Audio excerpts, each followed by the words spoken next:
There's Rebus. Bear and Fuzzy and Kiri on the other side gate. We're doing dry food after a night of starving.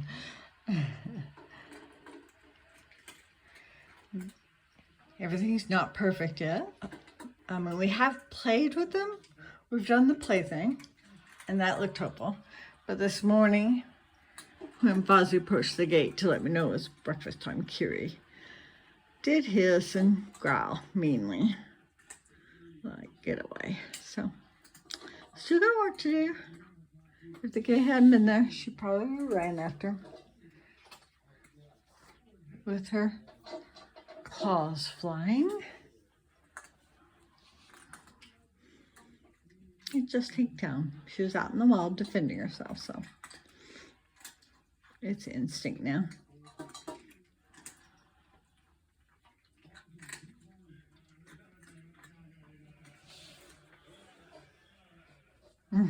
There's Reva's looking at all this. Not sure about it. They do look up at each other. And Bear's looking over at Fuzzy's food because Bear's being dieted and he wants to eat everybody else's food as well. Bear's my panther. Okay, I think I'll put it up so I can stop Bear from trying to eat other people's food. Cat's food, sorry.